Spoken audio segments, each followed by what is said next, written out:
Gérald de Rive, sorceleur, arrive dans un certain royaume. Là, il apprend que la fille du roi est devenue un monstre, une strige. Gérald va combattre la strige pour la désenvoûter ensuite. Voici l'histoire en détail. Gérald de Rive arrive dans un pays. Il va dans une taverne où il rencontre un officier du roi local. Cet officier dit à Gérald ceci. Le roi a couché avec sa fille et a donné naissance à une fille qui est née monstrueuse. L'une des sages-femmes s'est même suicidée en sautant de la fenêtre de la tour du château tellement l'aspect de la fille nouveau-née était dégoûtant. La fille du roi est une strige, une créature aux cheveux roux avec une gigantesque bouche, dents acérées et 4 dents des deux côtés de la bouche. 4 gigantesques dents des deux côtés de la bouche. L'officier dit à Gérald que la strige est devenue le cauchemar des habitants de la région parce que quand dans le ciel il y a la pleine lune, la strige attaque des gens. Mais le jour, elle ne sort jamais du sarcophage qui se trouve dans un château où son père, le roi, l'a mis il y a longtemps, pensant qu'elle est morte. Le roi offre 3000 pièces de monnaie à celui qui parviendra à désenvoûter sa fille. Beaucoup de mages ont essayé et sont morts tués par la strige. D'autres sorceleurs sont arrivés mais sont repartis sans avoir pu désenvoûter la strige. L'une des difficultés, c'est que le père de la créature, qui est roi, dit que celui qui tente de désenvoûter sa fille strige n'a pas le droit de la tuer. Mais l'officier dit à Gérald que lui, officier et ses camarades militaires, acceptent de donner 1000 pièces d'or à Gérald s'il réussit à tuer la strige. L'officier dit « Ne t'inquiète pas, tu vas tuer la strige et nous, on ne te tuera pas.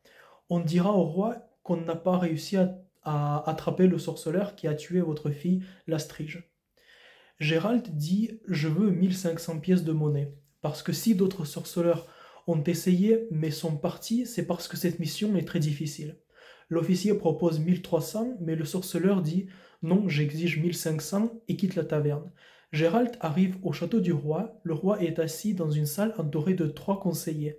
Gérald et le roi discutent. Gérald propose ses services. Au cours de la discussion, le roi dit « Vous avez entendu parler du fait que certains disent « Nous paierons beaucoup d'argent à celui qui tuera la strige et ne diront pas où est parti l'assassin. » Eh bien, sachez que moi, roi, je saurai tuer celui qui a assassiné ma fille, soyez sûr à 100%. Puis le roi ajoute « Je ne sais pas qui a posé la malédiction sur ma fille. » L'entretien avec le roi se termine et Gérald va dans une salle du château que le roi a désignée pour abriter Gérald tant qu'il se prépare à affronter la princesse Strige. Le soir, le même roi vient voir seul Gérald pour un entretien informel et lui dit « En réalité, si vous tuez la Strige, je ne vous ferai rien. Je ferai comme si je lançais des soldats à votre poursuite pour que le peuple voie que je recherche mais en réalité, vous pourriez prendre l'argent que vous offrent mes officiers de la garde royale et partir. Juste essayez quand même de désenvoûter ma fille avant de la tuer. Essayez au moins. » Gérald se prépare, arrive la nuit où la strige sort de son sarcophage parce que c'est la pleine lune.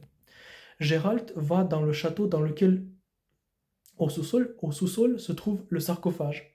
En attendant, il avale une potion magique et ses pupilles se dilatent jusqu'à prendre toute la place de l'œil et son visage devient blême, complètement blanc. Alors, se promenant dans le château en attendant la strige, Gérald entend des pas dans la cour de cet ancien château abandonné.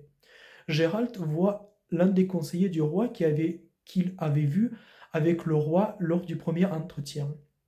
Le conseiller dit à Gérald « Tiens, je t'offre de l'argent et pars sans essayer de tuer ou désenvoûter la strige. Fais comme les autres sorceleurs avant toi. Maintenant, nous savons pourquoi les sorceleurs avaient déserté avant même avoir essayé de s'approcher de la strige. » Le conseiller continue.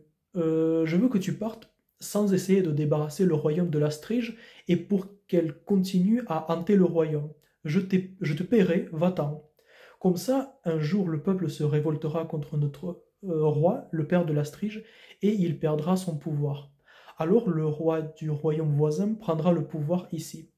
Pourquoi je veux ça? Parce que en secret, je suis un agent du souverain du royaume voisin. Gérald refuse. Il enchaîne à un poteau le conseiller du roi qui s'est révélé être un traître. La nuit tombe, la striche sort de son sarcophage. Le conseiller royal traître reprend conscience parce qu'il avait perdu connaissance et avoue à Gérald que c'est lui, le conseiller royal, qui avait jeté la malédiction sur la fille du roi, malédiction à cause de laquelle il est devenu une strige. Pourquoi? Parce qu'il aimait la sœur du roi qui couchait avec son frère le roi et non pas avec lui le conseiller. Le conseiller attaché au poteau demande: Tu me laisseras partir, Gérald, ou tu laisseras la strige me dévorer? Gérald dit qu'il ne laissera pas la strige dévorer le conseiller traître. Puis Gérald coupe les cordes qui fixaient le corps du conseiller, qui court vers la sortie du château.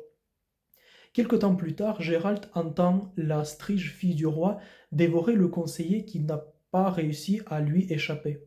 Gérald a utilisé en fait le conseiller pour attirer la strige. La strige a à présent l'estomac lourd et Gérald décide de l'affronter. Le combat commence, la strige mord Gérald.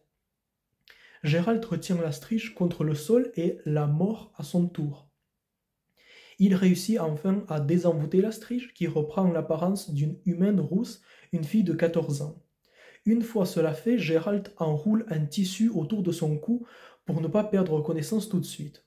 Puis il perd finalement connaissance.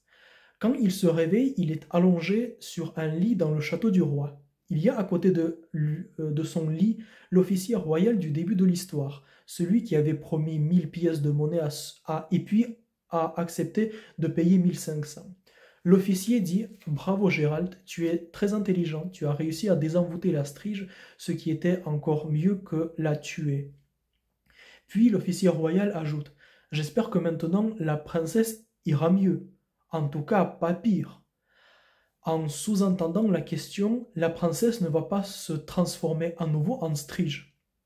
Mais Gérald n'a pas répondu à sa question parce qu'il s'est rendormi. On peut penser que la princesse ne redeviendra plus strige parce que Gérald l'a mordue. Peut-être que la salive de Gérald a la propriété d'empêcher les humains de devenir des monstres.